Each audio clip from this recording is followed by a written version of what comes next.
Güneş duarkana duarız biz de yeni fikirlerimizle hem de yeni bakışlarımızla yeni güne karşı. Sabahki programımız çeketir kendi çalışmasına selamlarım herkesine kim uyanır bizimle birlikte sabah hayır olsun.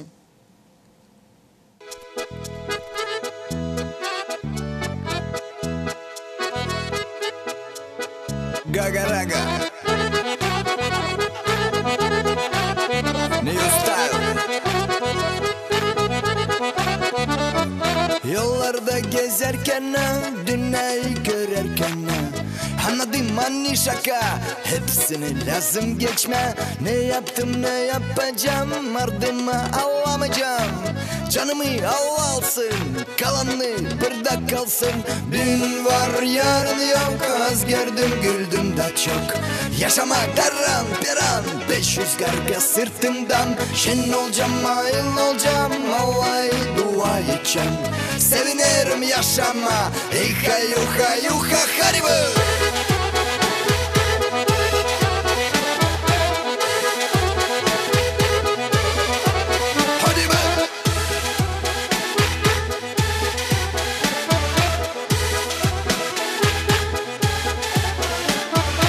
Ömüre ulaşmarım, canımı kapamarım. Kendimi tutarım dik, gagavuz utanmarım. Ne verir bize Allah, onu lazım koruma. Ne alır tutunmama, yuha yuha yuha ha. Dün var yarın yok, az gördüm güldüm de çok. Yaşamak daran peran, 500 garga. Şen olacağım ayıl olacağım, Allah'a dua edeceğim. Sevinirim yaşama, yuha yuha yuha ha. Dün var yarın yok, az gördüm güldüm de çok. Yaşamak daran peran, 500 karga sırtımdan. Şen olacağım ayıl olacağım, Allah'a dua edeceğim. Sevinirim yaşama, yuha yuha yuha ha. Komrata kasabadan, Tukaneskadan gagam bir kula geri çıkar öbüründen. Hepsini ben yaparım yürekten. Savaşırım yaşama pakacı candan. Var yok az çok şen olacağım. Al da dök olsun ne olacak olsun ne olsa. Yuha yuha yuha ha. Dün var yarın yok, az gördüm güldüm de çok. Yaşamak daran peran, 500 karga sırtımdan. Şen olacağım ayıl olacağım, Allah'a dua edeceğim. Sevinirim yaşama, yuha yuha yuha ha.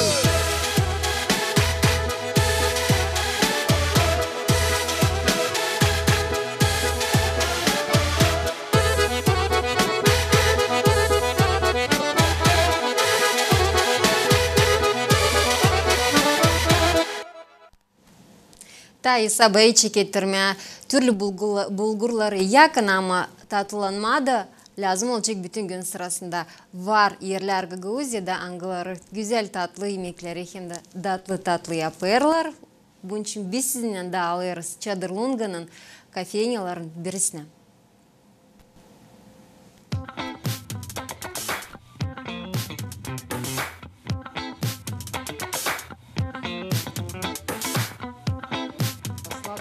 Нина Тарлак родом из Бендер. Вышла замуж 22 года назад и с тех пор живет в Гагаузии. Мечтала о своей кофейне уже давно, но понимала, что это очень сложно и дорого. Нужны крупные вложения. Нина написала проект и получила грантовые средства на открытие кафетерия в Чадырлунге. Кондитер с 13 лет интересовалась выпечкой, искала рецепты, пробовала сначала выпекать с мамой, потом сама. Вообще все наши пирожные и торты – ручной труд. Из оборудования у нас только небольшой тестомес и электропечи. А формы пирожных, вырезание, их украшения – это все мы делаем вручную. Это настоящее творчество, поделилась Нина Тарлак. На сегодняшний день у Нины работает 7 человек. Алена, продавец-консультант, провела экскурсии по всей деятельности кафетерии. Это ряд у нас муссовые пирожные. Это белый шоколад в основе, сливки и разная начинка. Это идет апельсин, ежевика, малина, манго, смородина очень вкусная. Это ананасовый есть. Это идет в виде мороженка тоже муссовая, чисто белая. Эскимошка тоже белая внутри. Это идет апельсинка внутри. Гриляш, прослоечка орех, прослоечка муссового суфле. Шоколадки тоже собственного производства. Сами заливаем, все пирожное, картошка. А макаронцы разных видов у нас. Это мы сами молим муку, миндальная мука. И начинки разные тоже идут. Смородина, кокос, малина, карамель, лимон. Каждый раз у нас разные начинки.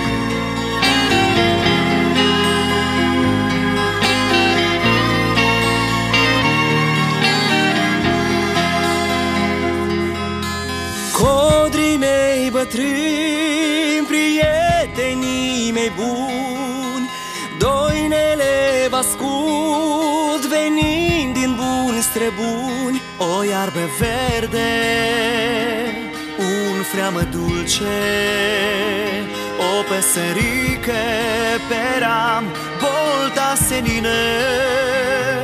Unde m-aș duce, unde m-ar duce, tot voi rămâne pe veci, codru cu tine.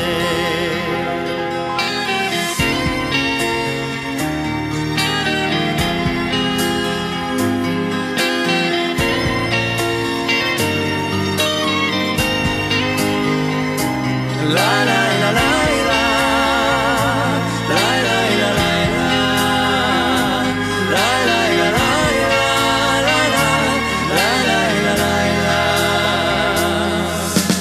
Codrii mei bătrâni și veșnic moșnitori, aripi știți să dați voi fiecărui dor. O iarbă verde,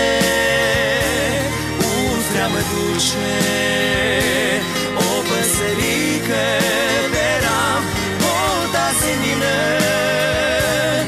Unde m-aș duce, unde m-ar duce, tot voi rămâne pe veci, codru cu tine.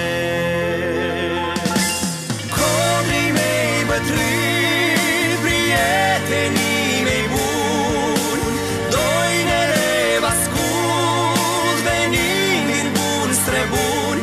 O iarbă verde, un freamă dulce, o păsărică pe ram, bolta senină. Unde m-aș duce, unde m-ar duce, tot voi rămâne pe veci, codru cu tine.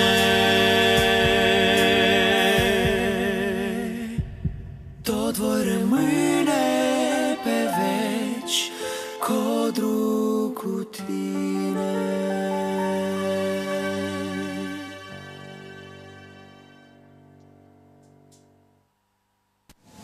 Programmam sizlerler, selimlerim herkesine kim şintaman koşturdu kendi televizyon ekranlarını da bizimle birlikte çeketirer kendi yeni gününü. Stüdyomuzda misafirimiz hangisi güzel bir aksiye geçirdi. Belki onun ilerlemesi de olacak. Misafirimiz kendisi açıklayacak. Aksiye hangisi bağlıydı? Gagavuz Şalafi'den, Gagavuzyan uşacıklarından. Oluş çeketti bu yılın çeketmesinden. Bahşişler verildi şimdi değil çoktan. Güzel bir oluşta açıklandı o uşaklar. Angları katıldılar bu aksiye. İki kategoriyada yıl bölüm boy uşakları hem de tabir boy olacak. Tadirinden bu aksiyanın yarışmaları için anlatacak bize Güllü Karanfil. Sizi selamlıyorum. Sabahınız hayırlı olsun. Sabahınız hayırlı olsun. Sağ olasın hayırlı oldunuz da geldiniz stüdyomuza. Siz de sağ olun, çağırdınız. Güllü, biz sizinle buluşturduk. Bu yılın çeketmesinde fevral ayında aydalim. Çekettirdiğiniz aksiyayı Lafayette Gagavuş'a uşaklara ne veriliydi 6-7 yaşına kadar. Tabi bir sıra getirdiniz ki bizim insanların akıllarına ne dava koyuldu uşakların önünde?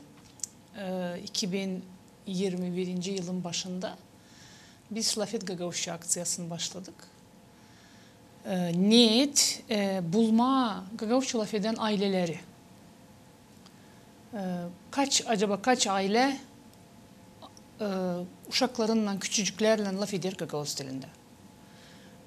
Bunu düşündük de böyle bir aklımıza bir fikir geldi. Bir yarışma yapalım. Toplayalım o videoları. İsteyelim o uşakların, o ailelerden, o küçük uşaklarla olan videolar. Biz böyle söyledik. Videolar dil lazım olsun. Önceden hazırlanmış, üretilmiş.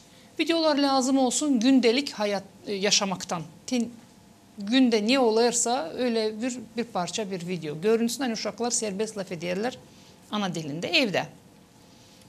Bundan sonra başladı videolarımız gelmeye. 35 videoyu seçtik. Belki de 50 video geldi ama kimilerinde belliyden uşak üretilmiş, belliyden uşak ana dilinde isla laf etmiyor.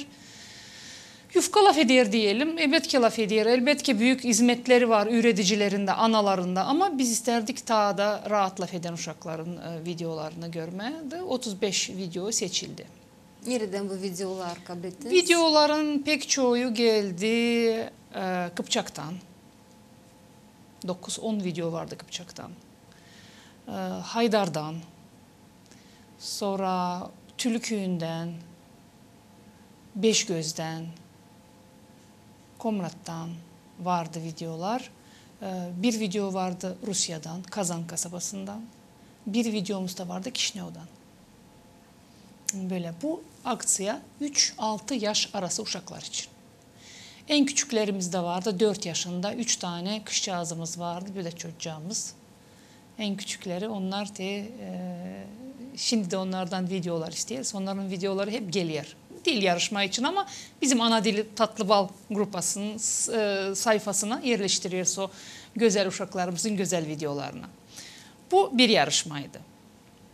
Bilirsiniz ayın 19'u, bu ayın 19'u, Hederlez ayın 19'u bu uşakları TİKA tarafından bağışlar alındı. Hepsine birer güzel bisiklet alındı. Analar da uşaklar da bu bağışları pek beğendiler. Ben buradan tekrar şükür etmeyi isterim TİKA koordinatörünü Selda Hanım'ı. Çünkü Selda Hanım'a ben bu teklifle gidince Selda Hanım'ın gözleri parladı. Pek beğendi, pek sevindi. Biz de plana koymadık. Bıldır'dan lazımdı plana koyalım. Ama gene de biz elimizden ne gelirse yaparız dedi. Sonunda çok şükür 35 bisikleta bizim Komra'da geldi da biz bu uşakları birer bisikleta verdik uşaklara, diplom verdik, Guguşçuk jurnalı verdik. Hem de küçücük bir bayram da yaptık uşaklara. Uşaklar sevindi, eğlendi, klovun geldi. Güzel bir gün geçirdik diyelim. Bu çekimlere biz de katıldık, bunları gösterdik çünkü bu başlamak oldu Hederlez ayın 19'unda. Açan Türkiye'den nişanlanır Gençlik hem de Spor Bayramı. Doğru, o güne yaptık. Hem bisikletalar bu da çekimleri uygundu. biz şimdi sizinle birlikte bakacağız. Hem de göreceğiz bu uşakları ayın açık yüz yüze. Çünkü onların birkaçı da bizim programımıza sabahleyin katıldılar. Sizin nasihatlarınızla. Bu uşaklar lazım bilmeye hem de görmeye nasıl bu göç izleye böyle kabul ederken bu başlar.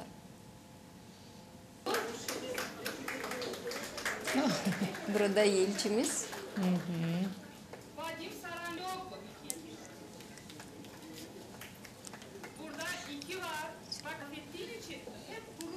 Burada görüyorsunuz Haydar'dan kızcağızımız. Uşakları artık hepsini tanıyorum neredeyse. Orada Vadim var Komratlı. Şimdi aldı geçti. Büyükelçimiz de bizimle birlikte olduğu için biz pek sevindik. Bu ilk boy kategorisinden 6 yaşına kadar. Aha. 3-6 yaş arası bu uşacıklar hepsi. Hepsi de küçücük. Tülü Kümeler kışçağız çıktı. kostümlerinden. Onların bisikletaları yoğurtu bittikten sonra tek tek dağıtıldı da onlar bisikletalarla salondan çıktılar. Var umudum hani uşaklar bütün yaz gezinciler kim bilmiyor öğrenecek, kim Doğru. de becerir. Gene spor tarafından uşakları daha sağlıklı getirmedi. Ama ben sanırım Faydalı hani iş. gelen yıla başka köylerde aktif olacak. Kongas koşulmadı, Bağurçu yoktu, Dizgince pasif kaldı, Çeşme köyü bu konuda pasif kaldı. Belki işitmediler, Belki de işitmediler, haberleri yoktu. Olabilir. Olabilir.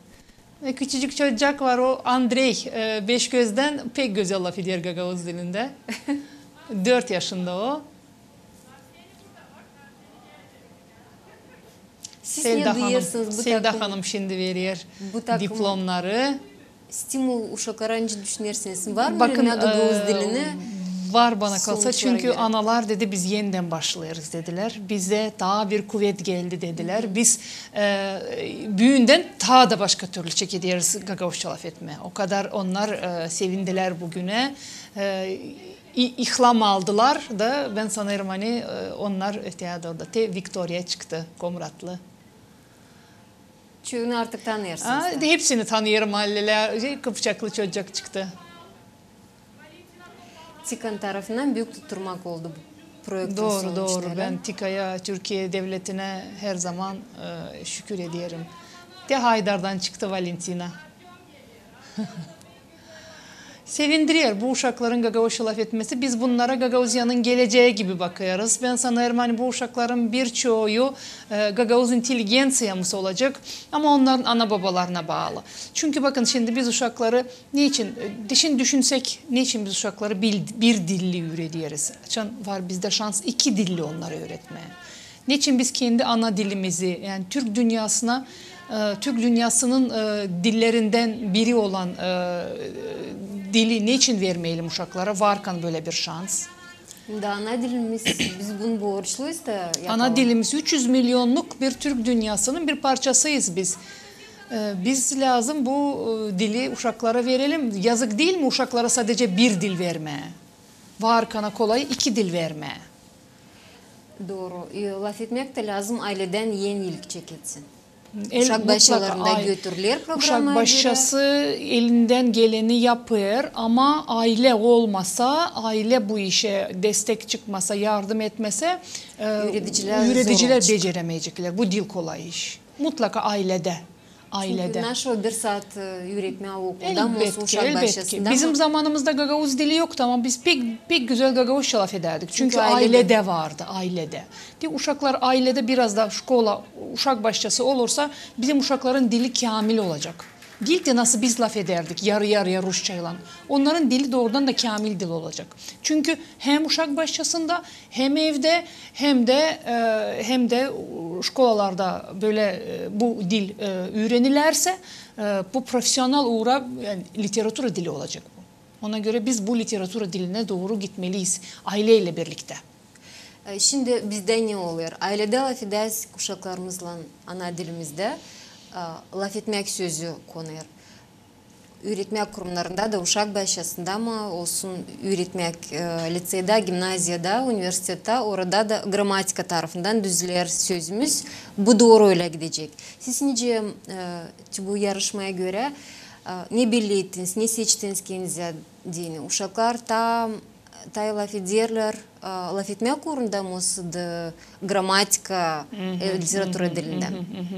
Bakın şimdi böyle bir iş söyleyeceğim. Bu uşakların arasında videoların çoğunda daha çok uşak başçasında öğretilen stilde, literatüra dilinde. Ama pek beğendiğim bir iş var. Ailede uşak kendi diyalektinde laf ediyor. O zaman 100% bilirsen o ailede o dil işliyor. Biz daha çok ona bakardık. Eğer uşak ailede kendi köylüsü gibi laf ederse o zaman o ailede o dil var. Ama uşak literatüra dilinde, pak literatüra dilindeyse demek ki o ailede pek de laf edilmiyor. Anladınız mı? Ama uşacık akıllı, öğrenmiş, laf ediyor, anlıyor. Ona göre bu kriteryalar da önemli. İkisi de bizim için önemli. Diyalekt olsun yok zararı. Uşak kendi köy diyalektinde, köy ağzında, ağız diyelim ona, govar diyelim. Ağzında laf etsin, bana kalsa hiç yok zararı. Bizim her uşak kendi ağızda, kendi diyalektin, kendi köy ağzında laf ederse bana kalsa literatüra diline geçmeye orada hiç yok bir şey. Gider gibi. O kadar. Elin olacak. Elbette. Önemli olan bilmek. Laf etmek sözü yardımcı olur literaturada okuduğu türlü yaratmaları kendi laflarından anlatma. Gramatika var. Onda uşaklar öğreniyorlar vakitinde. Gülü, şimdi sizin aklınızda hangi videolar en pek kaldılar? Nesi iyi kaldı? Bölmeriz uşakları. Hiç bölmeriz. 35 uşak, 35'ini de pek sevdik, pek beğendik. Mariana'nın videoları aklımda kaldı benim. Çünkü Mariana doğrudan da sokakta gördükleri, laflaştıkları bir tema üzereydi. O kadar nasıl deme doğal, nasıl deme natural bir videolardı. Sonra Andrei Beşgöz'den, onun da video. Sonra Kıpçak'tan bir çocuk var, Malisi yapadı derdi. O ona sorardı, ne için dersin, ne yaparsın. O diyaloglar en çok aklımda kalan diyaloglar. Bu oldu. Küçüklerden, büyüklerden? Büyüklerden derken 7-10 yaş mı? 7-10 yaş arası. Bu bizim ikinci konkursumuz oldu, söyleyelim. İkinci konkursta orada şiir kategoriyası oldu. 7-10 yaş arası uşaklar şiir anlattılar. 100'e yakın video geldi. Pek zordu jüriye seçme, bu kişilerden 13 kişi biz seçtik. Çünkü 13 bağışış bulduk. Daha çok bağışız bulsaydık belki de 15 uşağımızı daha sevindirirdik. 13 kişilik sponsor bağışış verdi bize. Biz de 13 uşağı gene bu uşaklarla birlikte çağırdık da onlarla birlikte kutladık. Onların bağışlarını verdik. Onların bağışları başkaydı. Top vardı, tenis vardı, sonra bu raketkalar vardı, sonra skateboardlar vardı. Bu uşakları öyle kutladık. Onları nasıl seçtik? Burada 4 kişi jürimiz vardı. O jüri seçti. Herkes kendi bakışına göre seçti. Neye baktık? Artistizme baktık. Görüntüye baktık. Milli kolorite baktık. Sonra neye baktık? Sonra uşakla laf ettik. Baktık uşak Gagavuşça laf eder mi? Hı. Çünkü Varnacı Japonca da öğrenmeye şiiri. Değil mi? Doğru. Daha anlatma onu. Pek güzel ama hiç bilmemeye dili. Uşak anlattı güzel. Hem de biz ona bir alo dedik. Laf ettik uşakla. Telefonu açtınız da laf ettiniz. Açtık. İlkin anasından laf ettim. Sonra uşağı hiç böyle onu duygulandırmadan, onu korkutmadan böyle sanki ben 100 yıllık bir tanıdık bir insan gibi laf ettim ondan. Gördüm hani uşak laf eder. Laf eden uşaklara verdik. Seçtik. Her bir jüri neredeyse 20 uşak seçti. Biz o 20 uşaktan gene de baktık hangi jüri üst üste gelirse bizim sözümüz birse hem de sonra da telefonla laf ettikten sonra bu uşaklara böyle karar verdik. Onları da hep o günde bağışlarını verdik. Burada da sponsorlar isterim. Bu yarışmaydı. Doğru. Var mı duman buladınızda sponsor her bir uşağı belli edeceğiniz. Doğru. Köpek laf etmesin ana dilinde ama uşak öğrendiyse de hazırlandıysa, katıldıysa bu aksiya gene bu büyük bir zahmet. Elbette. Biz 100 video yüzüne de şükür ederiz. Seviniriz. Umutlanırsa hani o videoyu hazırlayan, o video için şiir öğrenen uşaklar öteye doğru da kendilerini değilse de şiir anlatmakta ama laf etmekte de kendilerini ilerletecekler. Var mı dumaneti bu bağışlamak, belli etmek hem de ker seçmekte uşakların arasından söyleyesiz bu kategoriyalara göre verecek uşaklara bir kolaylık düşünmeye hani lazım ana dilinde. Doğru. Ya ben laf etseydim beni de seçerdiler uşak düşünerdi. Ama belki de şimdi bu yıl anasına diyecek anam benimle Gagavuşça laf et. Ben gelen yıla gene katılmayı isterim böyle aksiyalara. Böyle güzel günlere, bile güzel yortulara. Bizim Gagavuzya'nın Gagavuşça laf eden uşaklarla birlikte olmayı isterim. Bağışış almayı isterim. O zaman anası da ondan laf edecek. Doğru düşünüyorsunuz. Güllü, sizin bakışınıza göre Söylediniz sayın uşaklarla açıp telefon, laf ettiniz, denediniz. Laf ederler uşaklar kendi ana dilinde. Çünkü aksiyonumuzun adı Lafet Gagavuşa. Sözünüzü kestim. Doğru. Ona göre bunu Bir şey yaptık biz. değil, davasıydı, doğru. Nece düşünürsünüz uşaklar laf düşünecekler mi Gagavuşa? O sadece laf edecekler mi? Bu hepsi Bana kalsa bunlar ikisi paylanırlar bağlı. arasında. Laf eden düşünür. Gagavuşça düşünmek dile bağlı. Eğer uşak laf ederse mutlaka Gagavuşça da düşünür. İkisi birlikte onlar. Ama laf etmezse o zaman Rusça düşünür. Rusça laf eder. Çünkü doğru hani programlarımız Rus dilinde götürülen yerler, üretmeye gider, hepsi Rus dilinde. Uşaklar aralarında çoğu laf ederler Rusça, düşünürler Rusça, sonra da sıra geliyor Gagavuz diline dönmeye. Onlar savaşırlar, Rus fikirlerini çevirmeye Gagavuzça. Ama düşünmeye Gagavuzça bu gene başka bir. O aileye bağlı. Eğer aile laf ederse uşakla Gagavuzça, uşak mutlaka Gagavuzça düş de görüyor Gagavuz dilinde, düşünür de Gagavuz dilinde. Aileye bağlı. Projekt Halis'den de çok meraklı. Bu uşacıklar angları bizim stüdyomuzda kendileri ana babalarına pay aldılar. Videoları biz de gördük. Bu nasıl bir meraklı iş. Acaba neden çıktı böyle bir fikir? Can sadece ana dilinize mi? O sırada görürsün sen uşaklar tas laf ederler kendi ana dilinden. Çok işler yapılıyor. Gagavuz dili yaşasın diye. Bakın kanun da çıktı.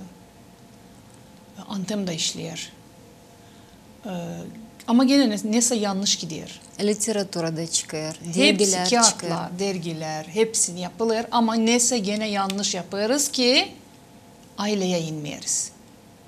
Biz aileye inelim lazım. Doğru söylersiniz. Aileye insek, aileyle laf etsek, aileyle buluşsak.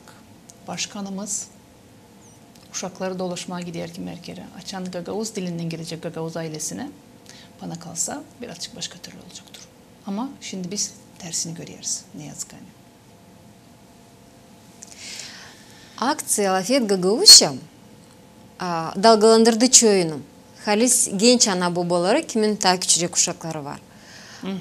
Bu aksiyon geleceği olacak mı? İlerleyecek mi? O sırada buradan kalacak. Yok, aksiye ilerliyor. İleriye de bu aksiye olacak. Ana babaları çağırırız uşaklarının Gagavuşça laf etsinler. Uşaklar güzel bir gün yaşasınlar bizimle birlikte. Güzel bir yoğurtu yapacağız. Güzel bağışlar verilecek gene. Sponsorlarımızı da bulacağız. Yeni projekt bir şey mi? Elbette hep bu projektin Lafet Gagavuşça aksiyası ilerliyor. Niye orada kendiniz mi gelin çalışıyorsunuz? Bir kimse yardımcı olurum, katılır tabi bir kimseye. Ben ilerlediyorum. Miras'ın adından, Miras derneğin adından ilerlediyorum. Sponsorlarımız da var. Yok problemi. Sadece uşaklar laf etsinler Gagavuz dilinde. Aileler laf etsinler uşaklarına Gagavuz dilinde. Pek çoğu başladı. Onlar katılamasalar da bize, onlar başladılar ailelerde Gagavuzça laf etmeye. Lafet Gagavuzça şeyleri yazıldı, yapıştırıldı. Evlere, uşak başçalarına, kapılara. Ben birkaç uşak başçasını gezdim. Bizim o logo, hani uşak kızlan çocuk bayrakla gidiyorlar. Belki denediniz uşakların diplomlarında. Vardı. O yapıştırılı uşak başçaların, şkolaların kapılarında Lafet Gagavuzça yazıyorlar orada. Yani bu Lafet Gagavuzça kime? Bu Lafet Gagavuzça büyüklere. Yani küçüklerden Lafet Gagavuzça manasına gelir. O anaya, babaya bir çağrı. Ana yapıştıracak uşağın kapısına. Girerken uşağa, aha, Lafet Gagavuşa. Ne yapıyorsun oğlum? Nasıl işler? Ne yaptın? Ne ettin? Bu anaya babaya bir akla getirmek. Hani lazım laf etmeye uşakla ana dilinde. İlerleyecek. Biz düşünüyoruz ilerletme. Sponsorlarımız da bu işe katılıyorlar. Sanırım hani onlar bizimle öteye doğru da olacaklar. Çünkü bu bir var olmak ya da yok olmak davası. Ya biz laf edeceğiz ya biz yok olacağız. Çünkü şimdi bu 0-10 yaş arası uşaklar, onlar eğer şimdi laf etmeseler biz o zaman kaybederiz. 20 yıl sonra laf eden olmayacak. Öyle düşün. 10 yıl sonra Gagavuzca laf eden olmayacak. Bizler dünyamızı değişeceğiz, gideceğiz. Altlar dilsiz gelecek. Dilsiz gelince ne olacak? Gagavuzya belki de yaşayacak, var olacak. Biz Gagavuzya'yı yaptık, var olsun deyine. Bir avtonom bölge. Bütün dünya bilir artık bizi. Yardım ederler, yanımızda durarlar her zaman. Ama açan Gagavuzca laf etmeyen bir millet olacak. Kim sana yardım edecek? Ne için sana yardım edecekler? Sadece devletin adı Gagavuzya onun için mi? Etmezler. Biz kendimizi sevmesek, biz dilimizi sevmesek bizi hiç kimse sevmez. İlkimiz lazım kendi kendimize bunu anlaştıralım. Rus dili pek islah olsun, kimse onu çıkartma istemiyor. Moldovan dili de pek islah ama önde lazım bizim ana dilimiz. Bizim dedelerden gelen dilimiz lazım olsun ilkimizde.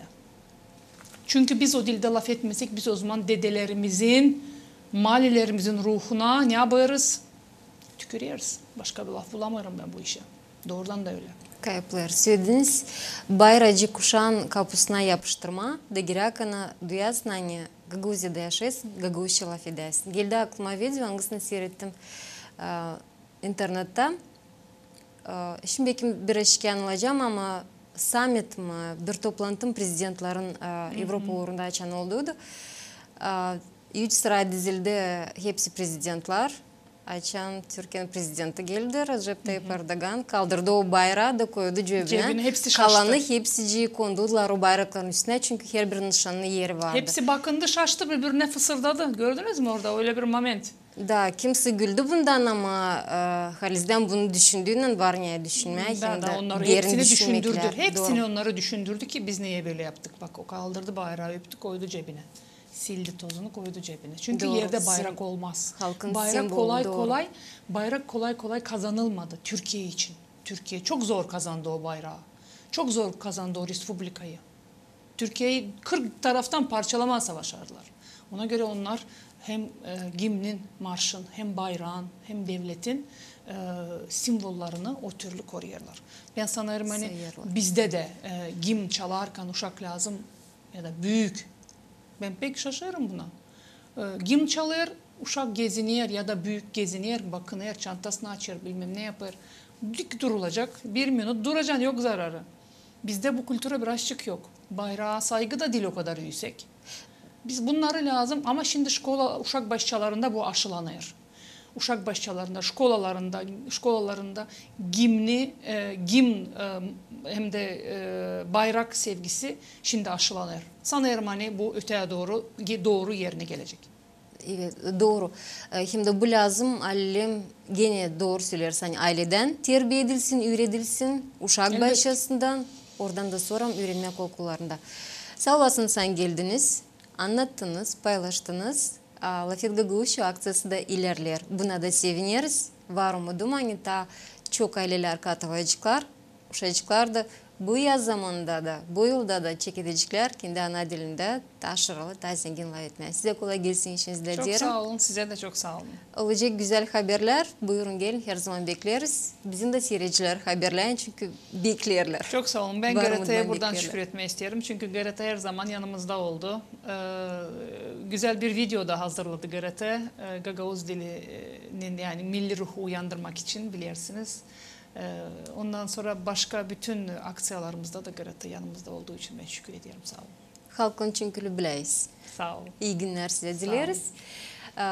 Gülü Karanfil, Lafet Gagavuzca aksiyanın avtarı bizimle birlikteydi. Konuşmamızı seyrettiyseniz buyurun sizleyin. Olun dikkat, katılın ileri doğru da pay alın ki uşaklarımız, ailelerimiz, analar, babalar, babalar hem dadılar, maliler, evde laf etsinler.